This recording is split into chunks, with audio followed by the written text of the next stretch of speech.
Powered by Riverside FM.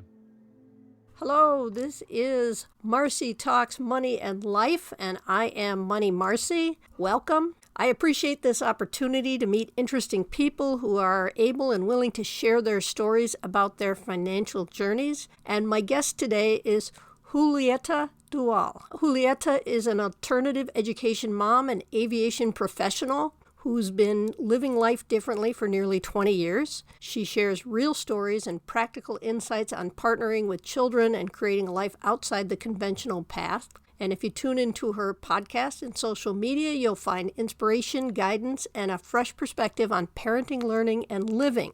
Julieta and her husband have been through debt consolidation twice because they didn't know how to stay out of debt after the first round, and that was a big and expensive lesson. And most of their lessons have come from their journey into home education back in 2020. Since then, they have worked to peel the layers of conditioning on each aspect of their lives. Julieta now calls that building the money muscle and choosing themselves as a priority. So welcome, Julieta. Thank you so much, Marci. I really appreciate you having me. You have a very diverse life. Yes. And an interesting story. So I was so glad when you said you wanted to come on and share your story and how asking questions has changed your mindset and your relationship with money, because I am all about breaking that taboo and talking about money, because that's how we learn. Yes, and just like you said, it really is a taboo and nobody likes talking about money, especially with children. In my experience growing up was like that. We didn't really talk about money,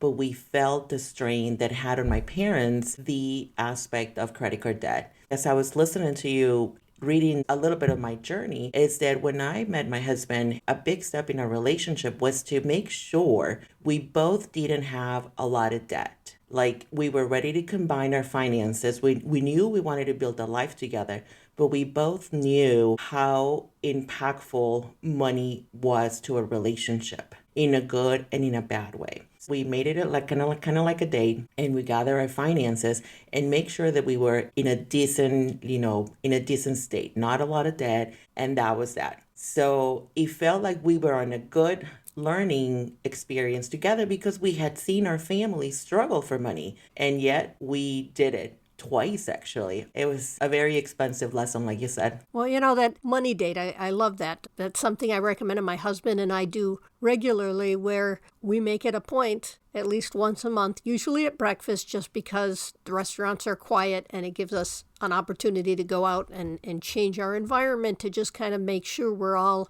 in line. This is about our calendars. This is about our spending. This is about our projections of things we want to do, whether it's a vacation or a project around the house or whatever else. So it's important to integrate those money dates regularly into your lives to keep that conversation going. And yet despite that and the conscientious start you had, you said you still fell into it twice. Yes, and really the first time was so in 2008, we broke up as a couple and we got back together.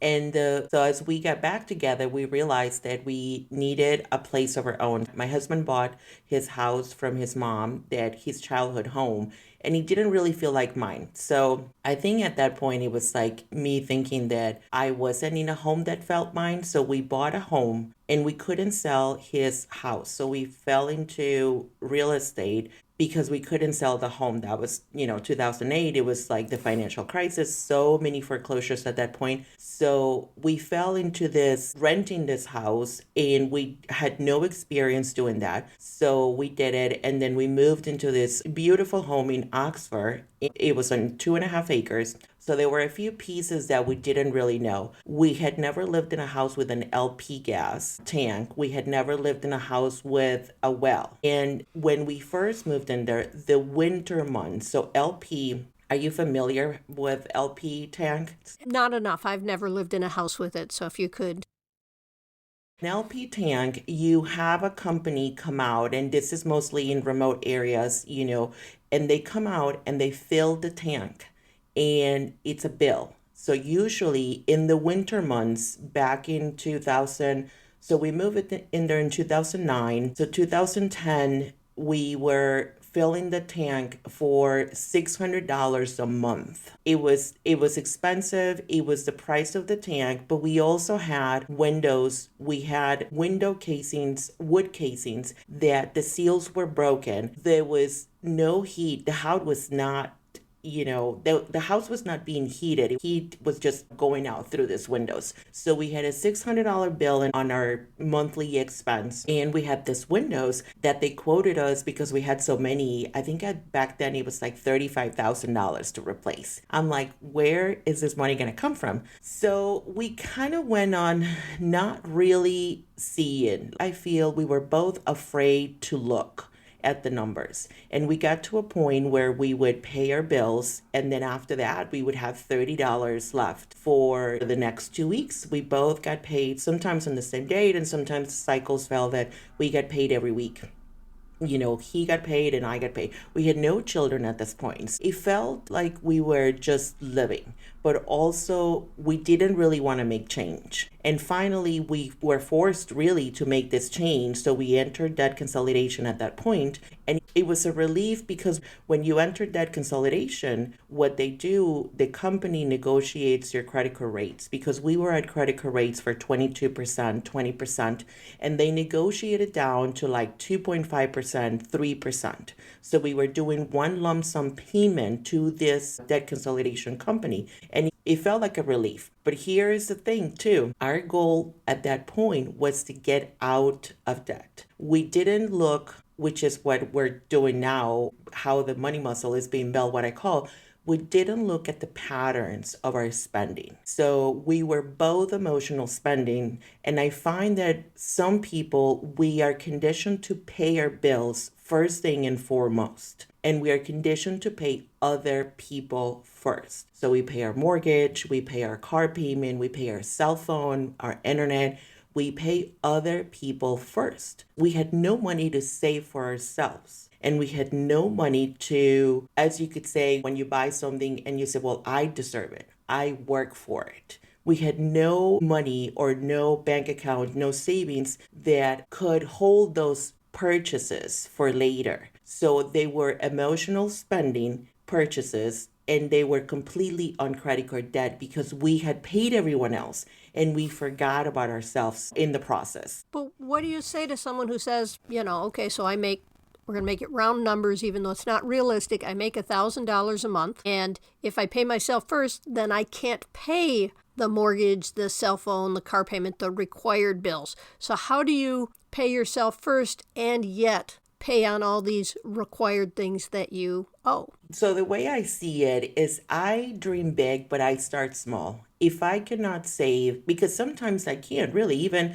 sometimes my husband, since we began home education, we had to adjust the way we work so we can be home with our children. And that shift really pushed me into that direction where I knew that if I can only save $20 for myself, then that is helpful at that moment. But what helps build and grow that money, it's knowing where your money goes. Banks actually don't make it easy anymore to find out where your money goes. So if you have an Amazon account and you start buying stuff on Amazon, you cannot go back to your bank account and track the item that you had purchased, because it only says Amazon, a whole bunch of numbers. It doesn't say Amazon, like for example, sheets or Amazon / 2 books or something. So it's just all one lump sum. And actually, Chase, at some point, you used to be able to put the name of whatever store, like Home Depot or something, and the charges by the store would come up. And you can't do that anymore. So we live in this society that they don't make it easy for you to track your money, but they make it easy for us to spend it. It took me a while because people would come into my bank account and they would put me into overdrawn situations at some point. I remember back in my days of early flying when I wasn't making a lot of money, I remember a $4 charge cost me $35 because I didn't have enough money, but I didn't really know. And that is, like you say, when you have that money date, we are afraid of looking sometimes because there isn't enough there, but you have to look. Like, that is the biggest piece for me. So when you say people come into my bank account, I'm pretty sure you don't mean random people are just Yeah, coming no, by not your rent. bank account and taking money out. Yes, it's just companies though. So for example, a car insurance will make it less expensive if you set up your automatic withdrawal, right? The money they come in. So it's okay for them to do that. And the way I see it, it's like, for example, Spotify. I love Spotify. I love my music without ads, because when I write, I have a playlist and I just write, and this ad would come in the middle of it and I would just lose my mojo. So I am totally okay with them coming into the bank account and paying for the service. I'm paying for a service and I really value that service. So I also know that they come in at a certain time of the month. So in my budget weekly date that I have, I know that Spotify may come out next week. So my bank account is set up for that payment. But when I didn't want to know, because that's where it was at. I did not want to know. I would get paid, I would pay some bills, and then I would just spend, spend, spend. And next thing you know, I had zero money. And I'm like, well, where did it all go? And it was hard to navigate those changes because I wanted the reward fast. Christmas, for example, the last quarter of the year is the quarter for fundraising. That's when everyone does their fundraising, and there's a big push for people to be grateful, but also for people to spend. And it's almost like a free for all. It really is. It's almost like a free for all, because once you start into, for example, Halloween usually can start the season of spending. So you have Halloween, you have Thanksgiving, you have Christmas, and the next thing you know, January, people are starting to get the feeling of the overspending. My husband and I, we would have the hardest times. January and February were the hardest financial times for us, because we would do those emotional spending in October and November. And then our son was born. His birthday's at the beginning of the year. And then with Christmas, ooh, no. I mean, I am in deep trouble sometimes. So I have to carefully plan for that. Otherwise, it just feels like too much. Do you have multiple bank accounts? Yes. I often tell people you need multiple bank accounts. This is the one for holiday spending. This is the one for household emergencies. Having those multiple bank accounts allows you to see how much you have. It creates your budget better than a worksheet does. Yes. Because then it's very real. Absolutely. I highly agree with that as well. The way I do my money muscle, I have 4 quadrants. My upper left is for my family, what I call family first. And my upper right is for our shelter, our home, right? Because if I cannot keep a roof over our heads, then we're getting into a different story. And then my lower left is about food and gas. And my lower right are the variables. So those are the things that you go in and out of it. For example, for us as a family, we use a trampoline park quite a bit during the winter. So in the winter, we sign up for their membership. And I know that's my variable. That's something that's there, but it's not fixed. Like, it's not every month. So I know I do it for 6 months and then we cancel because we don't go enough. So there's no reason for us to pay for something that we don't use. And the food and gas quadrant has its own bank account, and that includes my food when I eat on the road, when I'm at an airport, which eating at airports is extremely expensive, or eating in other cities, when we go out to eat, when we go to the movie theater, all of that kind of comes out from that. And I usually have a 2-week spending budget for that. Everything kind of gets in there. And my upper right quadrant, my shelter. So your water bill comes usually quarterly, where in the state of Michigan, it's quarterly. So what I do is I have a fixed amount that I send every time I get paid, because nobody likes to get a $300 water bill every quarter, right? And those expenses are the ones that will get you your insurance bill. If you pay it out of pocket and you pay like every 6 months, you're looking at a $600, $700 bill. Most of us are not really prepared to do that. So I break it down into my little pieces. So I give $50 to DTE. I think I have $60 for the water, $80 for gas for consumers, because gas is expensive. It has gone up gradually. And I think this year we got maybe 1 or 2 increases already. So it has gone up. So by doing the small amounts, every time I get paid, I don't have, when I get the statement, I generally have a credit. And I assess to make sure that we don't have too much of a credit, because then I'm giving them money that it could be used for something else. So I go little by little, but I have to look.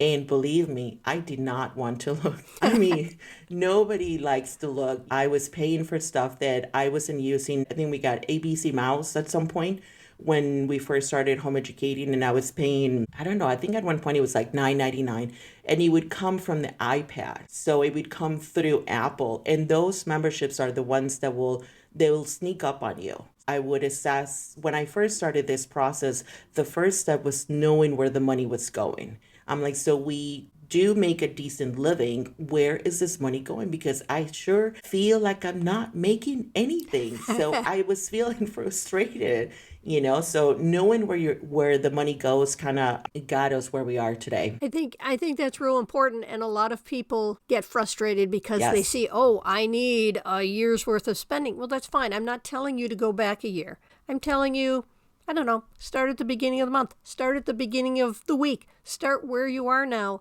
and tracking that expenses, and you'll build that week, that month, that year's worth of data over time. Yes. And when you know where your money's going, you can start tweaking your plan. Don't wait until you have all the data to make your plan, but certainly continue to tweak the plan and make it better as you go along, because you do want that money for the fun things, and you do want the money for the long terms, for the bigger expenses in your life that might happen. It's so important to just keep on plugging away at it, and it pays off. It pays off having that knowledge and understanding where your money's going, because then you can make better decisions about what you want to do with it. Well, it certainly does pays off though, because you're trading your time, which is very valuable and very finite, because we all have just a finite amount of days on this earth. So you're trading your time for that money.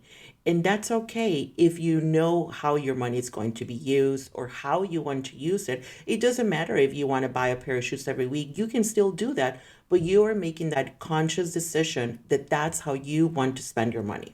And that's okay. I mean, we all have different likes. I have two hobbies. I have buying books and reading books.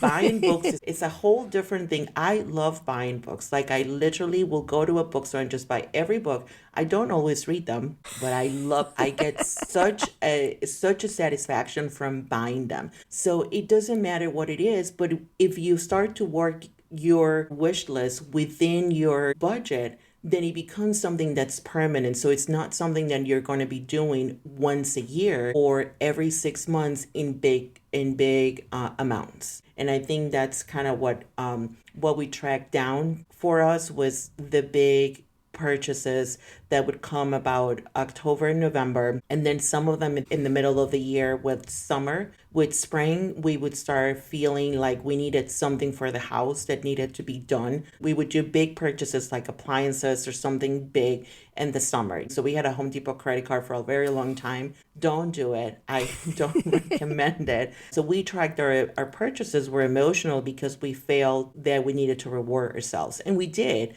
And we do, but now it's more of a conscious aspect that we do. So, yeah. You said growing up, both of you came from families that had credit card challenges and whatever else. In spite of the challenges, we all learn positive lessons too from somehow about how your parents did, whether it was because even though their situation meant they had debt and credit card debt, and that was challenging, but you saw them openly communicating with each other or trying to work through it even if they didn't make progress or whatever. What were the positive lessons you saw about money growing up? Well, that's such a great question, because most people always ask, like, you remember the negative aspect of it. I think one of the positive aspects that I saw is about money is that money isn't everything. It's a tool to help you do stuff, but my parents really prioritize spending time with our friends as a family. My dad would always say, it's just money. It's not a big deal. And my mom obviously would be like not on the same page,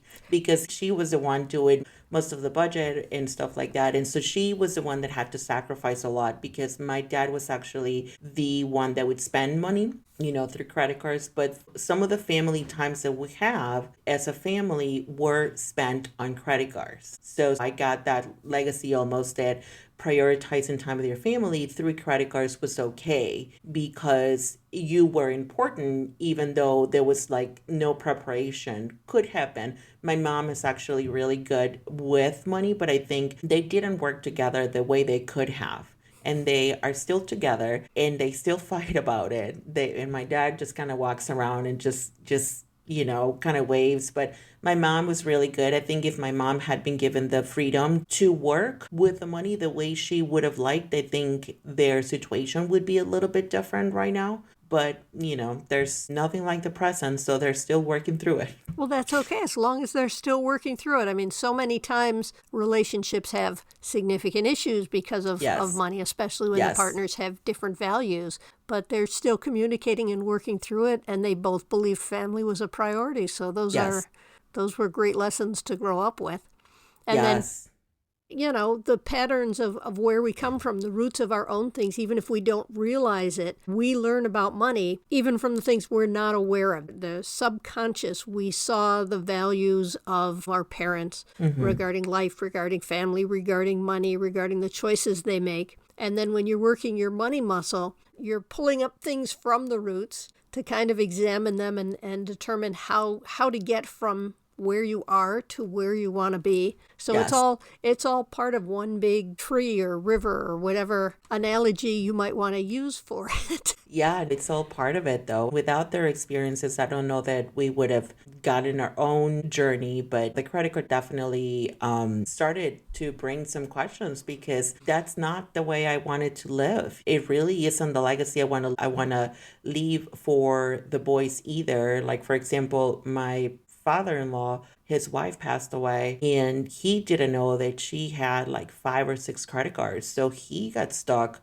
because he trusted her, but she got some credit cards, some with his name and some without. So when she passed, he got stuck with the ones that his name was attached to. So there was really no communication there. And some of the things that we do in our home now, it's like openly talk about money. There's nothing wrong with getting paid for something that you do. There's nothing wrong with receiving the money. And often that relationship with it, it's very troublesome with money. Like, I think if money was a person, it would just be like you're constantly fighting with it. But you want to be friends with money and you want to know where your money goes and make the money work for you. And the same thing that your time, making it work for you so you can live your best life possible. And obviously we all have different circumstances.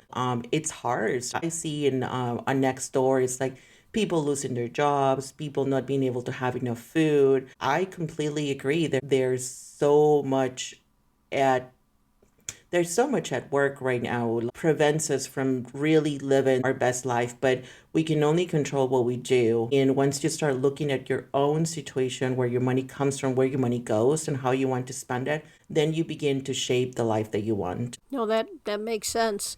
You talked about that before you got married, the two of you sat down and talked about your debt and your values. I've heard horror stories of people who have gotten married, and that's when they find out that their spouse has significant credit cards, significant student loans, and that's not a pleasant surprise to deal with when you both just overspent on a wedding and honeymoon and whatever else because you weren't necessarily aware of the overall picture. Yes, and that is so, so important because if you don't work together, then you're probably not going to go very far. And like you said, I think maybe still a few years ago, the statistic was that money was the cause of divorce of most marriages. So I'm sure it's still pretty high. My husband and I have been together for almost 20 years. So we met in 2005. And the hardest times that we have had as a couple have been during the low times of our financial problems, right? Before getting into debt consolidation and during some of the rental. So when we acquired that first rental, we eventually then bought another one back during that time,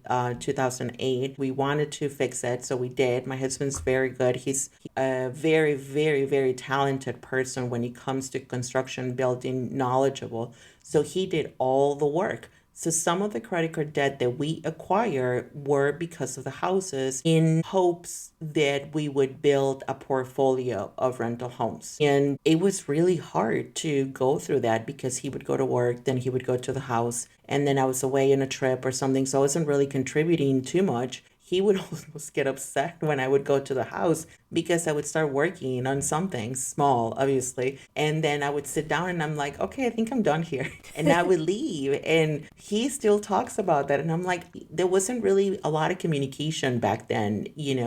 Like I did my job as a flight attendant and I had to be away. Back then, I switched from one airline to another. So I took a huge pay cut by moving to a different airline. So I had to make up that money by flying more. So I was flying back then like, I don't know, like 150 hours, which is a lot. So airline people usually work about 80 hours a month. And then I was working like twice that. It's just a lot of flying. So I was tired and he was like, well, you're just out flying around. I'm like, that's tiring too. That's not how it works. I've seen stewardesses. They work pretty hard. Yeah, it's a pretty hard job. Not only the being in the aircraft, but just being around people, being at the airport, going from hotel to hotel. And that's, 20 years. I finally started feeling the aches and like rotator cuffs is usually one of our biggest issues from our backs and from the overheads and all that. So some of our debt came from those moments, but some of our issues also came from that because we weren't communicating on what we were doing, where we were going. Like we were doing that, we were redoing the rental house, but what was that for? Did we have a specific purpose? And I think that's when, by building my money muscle now, it's like I have short goals that kind of move me through the budgeting process. I have the goal of, for example, a certain amount in your savings that makes me comfortable to have a certain amount for my emergency fund because I've been on both ends. I've had that amount set aside and I feel different versus when I don't have it. Oh, I feel I just feel like living on the edge. Like I don't like living like this, So I just kind of go through the small goals as to how I want our life to be and how those building blocks are set up. And you may not want a big savings account, and that's okay. If you don't want it, that's okay. But my car just broke down and they quoted me $34,000 for a new engine. 30. Yes. 3,400. No, 34,000. Yes. What kind of car are you driving for a $34,000 engine? It's a 2013 hatchback BMW that I fell in love with, but it was also an expensive lesson because the maintenance every time it didn't break down often. I didn't buy it new. It was new to me, but the maintenance on the car was about 3,500 every time it went in for something because of different reasons. So I knew that, and I had a separate account for the maintenance. I knew that I needed to save money for that, and I was happy doing that. But obviously right now at this point, $34,000 is completely out of the question. So now my next step is, what are we going to do? Do we need a second car? Is the insurance worth it? All of those little questions before I go into a dealership and get sucked in by a really good salesperson into buying something new. I'm just not really ready for that. So I'm just taking my time with that because that's a big decision. And I highly recommend for big decisions, big purchases, like a house, especially a house, take your time. Take your time and go visit that house like, I don't know, more than 3 times. When you purchase a house, you see it for the first time, you fall in love, and then you see it for a second time, perhaps, and then a third time if your offer is accepted, and then do a final walkthrough upon closing. That's almost 4 times before for this incredible expensive purchase that you're about to make. You see that real estate 4 times. It should not be 4 times. You should be able to sleep in that house for like 2 nights before you buy it. Seriously. We were a couple of years ago, we looked at maybe moving, and there were a couple of places that my husband and I liked. And then when we went back the second time and we took our sons with us, and it was like, yeah, no, this isn't what we're looking for. So we didn't need to sleep in it. But that second time, if you're not more excited the next time when you go back, then it's probably not the house for you. You should get more excited, more connected, more whatever. and take your time on the big house purchases. The problem is, for a while here, houses were selling so fast. I had friends that were looking to move, and numerous times they'd put bids. They put in bids over the asking price. They would stand on their heads and whistle and whatever else, and they were losing houses again and again because the housing market was so crazy hot. Mm-hmm.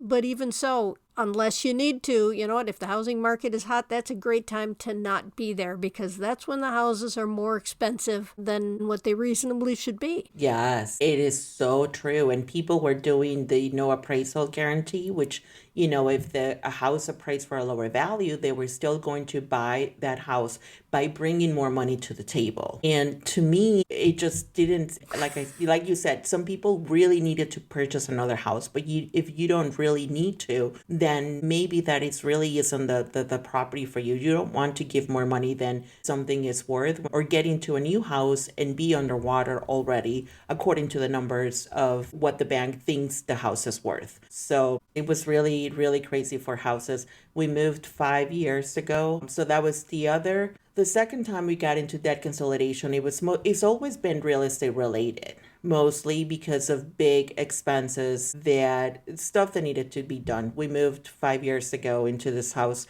We live in an old home. It's a Tudor home. It's almost 100 years old. It's beautiful. And everyone says, oh, it has so much character. Let me tell you, character is expensive. Yes. It is very expensive. And while the house has really good bones, it really came to us with neglect, because they didn't really take care of it. A lot of neglect. And houses speak to you. I know they have energy. You probably think I'm crazy, but I am telling you, houses have energy. And the energy of this house was that it needed a lot of work. It was suffering. And my husband, I call him the house whisperer, because my husband goes into houses and he's like, yeah, the house is not happy. And he just really, really takes the needs of the house, as far as like structures, walls, all of it. So we had to do a lot of extensive renovations into this house. They're all behind the walls. Like, the expensive stuff in your home will be behind your walls and underneath in your mechanics, your furnace, your water heater, all of that. You want all of those little pieces to work just beautiful, so you can enjoy a peaceful environment. And you want them safely. I mean, 100 years ago, the wiring requirements, the electric things you would have had in a house would have been so much less. So yeah, you're going behind the walls to bring these things not just up to code for some bureaucrat to rubber stamp, but up to safety, because we know better. Yes. And bad electric has caused fires in the past. So yes, you wanna make sure that all of that is safe. But yes, most of our debt, unless I'm thinking about it, has been real estate related. There was probably a few splurges on stuff, vacations or whatnot, but it really wasn't like that. It wasn't until I realized not only that I wanted to get out of debt, but also how to stay out of debt, that I really learned my lesson. That was the second debt consolidation. That's the lesson it gave me. So my goal wasn't just to get out of debt. That was the goal in the first time around. The second time around was to get out of debt, but how to stay out of debt. And I feel like that's not something that people really think about, because even your credit score doesn't let you get out of it fully. Because if you're fully debt free, your credit score will suffer and you won't be able to buy something. So there's a balance there in your credit score that you have to have some debt. And I'm like, well, why do I need to have some debt? So I started asking the questions, and I just want to be able to make my own decisions. So that's kind of where I'm at. So I want to be out of debt,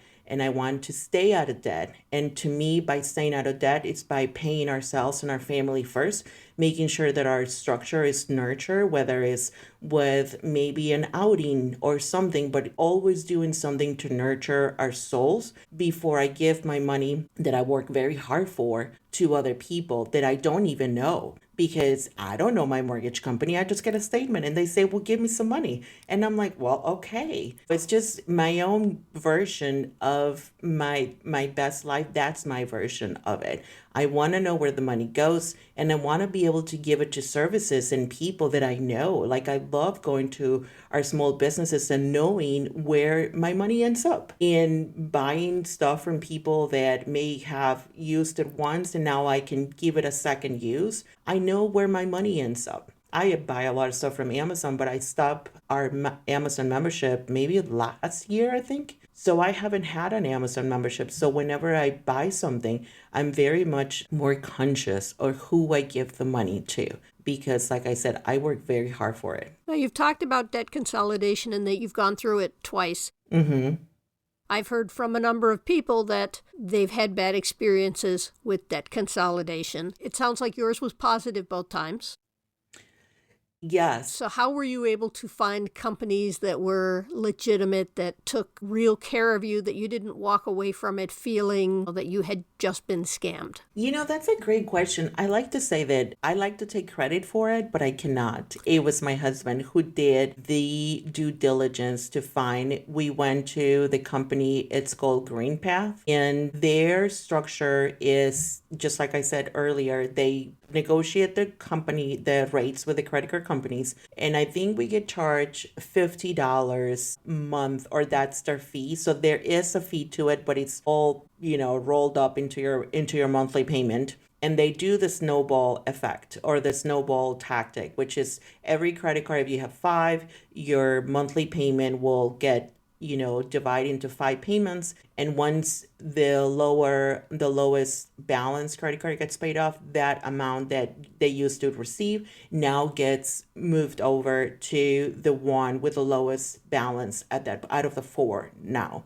He did all the work. That is the company that we went through it. The 2 times that we have been through debt consolidation, we used the same company. And I've recommended that company to other people that feel that that's an option. I also think that's a personal decision to go through it, because your credit gets frozen. If you try to get another credit card, if you get another credit card, then the deal you have with the credit cards and with GreenPath it'll cancel out because you're seeking credit elsewhere. Also, I believe it doesn't prevent you from buying a house, but it shows up, and it may prevent you from purchasing a car. So the second time, we made sure that we had everything that we needed before we went into this frozen, dormant state for credit. But I'm hoping to kind of just keep it that way, because that's not how I want to spend my life. Nowadays, I will spend less so I don't have to work more. So I'm very conscious about that. And I wasn't like that before. I just always just spend until my heart was full. But I don't do that. I tell people, do you really want to be paying for today's meal 3 months from now? Because if you're buying it on credit card and you're not paying the full balance, then that just becomes part of that big ball you're throwing money at in the hopes it'll eventually work its way down. The reason that you have to have credit to get these loans, whether for a house or a car or whatever, is because they have to see a history so that they know that you will make those payments. But on the flip side, you don't want your history to become the overwhelming mess that is where all your money is going. Yes. If you own a house and you're paying a mortgage, and if you have a car and you're making a payment, then you're already building that credit. You don't need 5 more credit cards. If you're young and you are just starting to work, maybe you're living in your folks' house still, then get a credit card, use it periodically, pay it off monthly, so that you're starting to build that history, so that when you want to look at getting a car or a house or whatever else, they may not see a huge history, but they'll see a history. They'll see the intention and the organization, and that you're making these payments. It's too easy. I mean, when I went to college, you barely started, and the next thing you knew, you had 10 credit card applications at your dorm mail. And I knew people that by the end of the first semester were already in debt that they would carry with them for 10 years after graduating. And they were still getting more credit card applications, because that's just the way things were done at that point in time. Yes, and they come hard at you. So I think that's why it's also important to share those topics when you're growing up,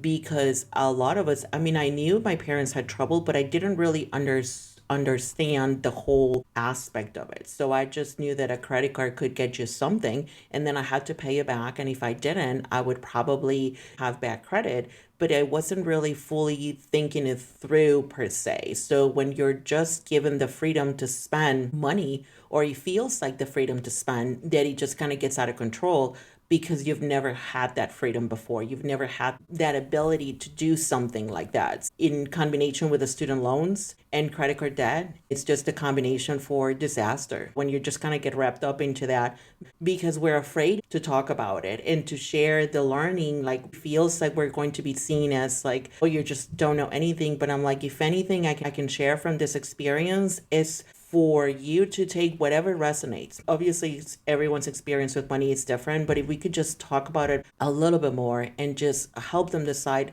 how they want to live their life, then maybe they'll be like, well, maybe that a credit card isn't for me, or, just doing things differently. That's all. Now, before we want to wrap up, I do want to talk to you a little bit. You are a homeschooler now. In Michigan, Yes. They have started recently putting financial literacy into schools. As a homeschooling mom, you get to choose your curriculum. I don't know how old your kids are or at what point in time you ended up homeschooling. How did you evolve to homeschooling, or was that always the plan? So it wasn't always the plan. We were pandemic homeschoolers, and 2020 kind of pushed me into something that I knew nothing about. I was actually afraid. And honestly, if it hadn't been for the pandemic, I don't know that I would be here. I like to say that I probably would have taken the leap of leaving the system, but it might have been, I was too comfortable working within the system, doing the school drop off, the pickup, the mom thing, the extracurriculars. Like, I was the definition of a tiger mom. So when we left the school system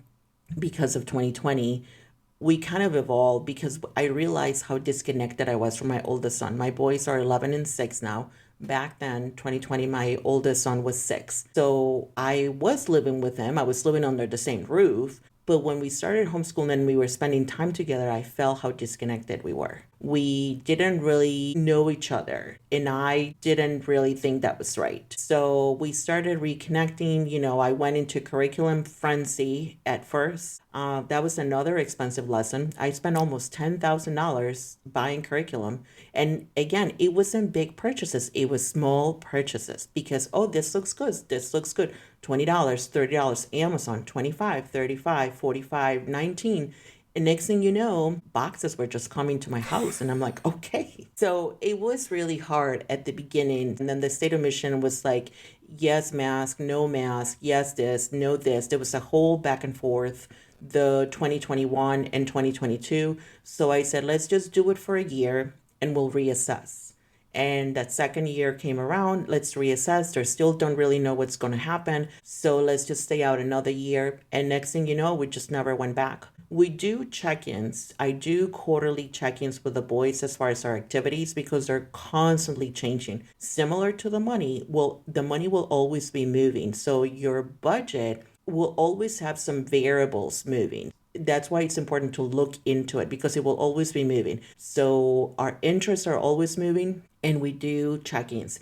We have some groups that we meet up that we prioritize to meet up with, and then we build everything else around it. And I love that they have added those classes into the school system because it's really important. We homeschool because I love spending time with my kids. And because right now that's what worked for all of us as a family. If they wanted to go back to school, I would be like, okay, let's make sure that we set you up for success to go into the system that requires X, Y, or Z. This is what they require of you. So let's set you up for success. And I think by having literacy classes, financial literacy, that's setting up people for success. That's what we want for people. We want everyone to succeed, everyone to find their best, live their best life, however they want to do that. They work for their money, they work really hard, spend it however you want, but feeling free in the process of earning it and then spending it. It's all good. Just whatever works for you, but we have to be open about it. So I hope they keep those classes and I hope they help people and their families because it was something that we really needed. And I didn't realize that until we started home educating. I have had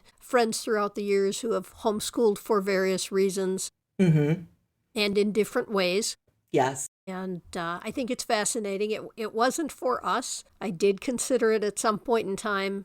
Okay. and kind of looked into what it would mean, because obviously while it's great in the moment, you've also got to be ready at the point in time when they theoretically graduate from high school and are ready to move on. Have they really had the full breadth of education that they need, or the depth on the various subjects of their interest? And I know there are wonderful homeschooling communities out there that you're not expected to be an expert on every subject. And a lot of the community colleges work really well with homeschoolers. Yes. So there's a lot of great opportunities out there. So I think it's a fascinating world. And I know that's one of your podcasts, and I think your website are on homeschooling. Yeah, so I am very alternative. I'm what's considered an unschooler. So I follow very self-directed education practices. And it is, like you said, it is definitely different for everyone. Everyone's way of homeschooling is different because our interests are very different. So the way we live our life is very different as well. And I really think there in aviation, 9/11, it's a definite marker of the industry. What you could do pre 9/11 and what you could do post 9/11,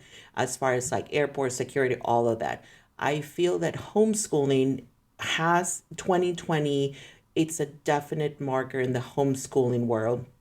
Prior to 2020, it was very curriculum based, very structured, which is like doing school at home. And post 2020, there was a lot of different ways, a lot of groups formed, a lot of meetups, micro schools, co-ops. So it really revolutionized what families were looking for out of home educating. And I think that's where I was kind of grateful that I started back then.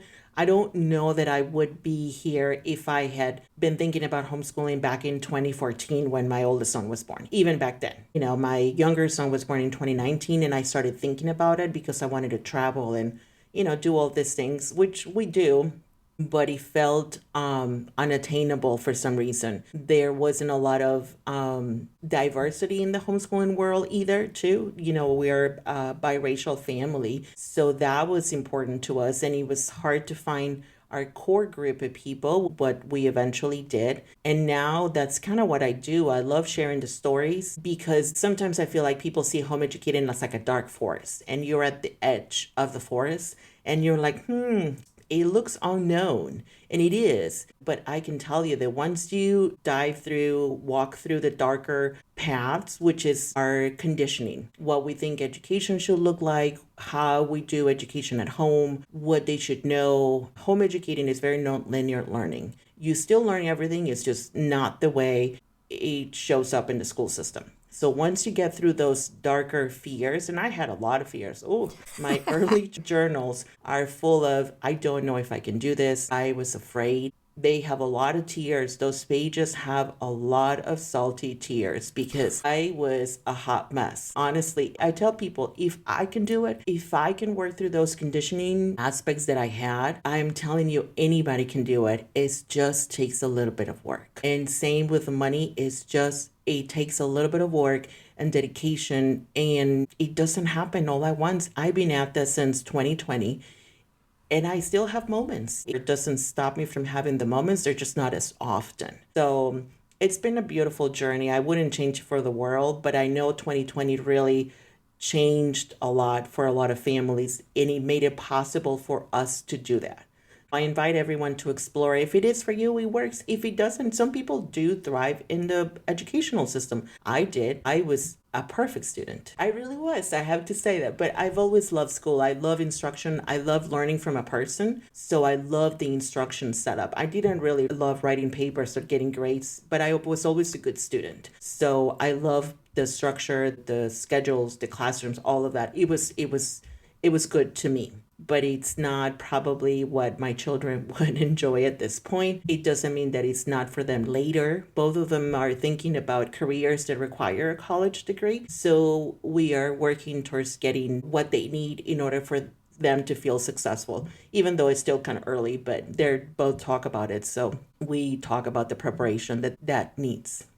That's awesome. I have really enjoyed talking to you. I think we've covered, I don't even know how many Yeah, we subject covered areas. a I've lot. I've enjoyed every moment of it. I'm going Thank you. to share your website and your podcast links when I post this. I just wanted to thank you for coming here. Do you have any final advice or thoughts you want to share? Thank you so much, Marcy, for having me and for really opening the space to speak about this particular topic. I feel like I think about it often, and it's been a huge part of a transformation. But if you're thinking about that, about money, it's just really just dream big, but start small. Find out where your money goes first. Look at your bank accounts. It's okay to look into it. Make it a nice date with yourself, with your partner, and look at the money. Look at the money because your time is so valuable and so precious that you should use it however you want to. So make your money work for you and don't just work for your money.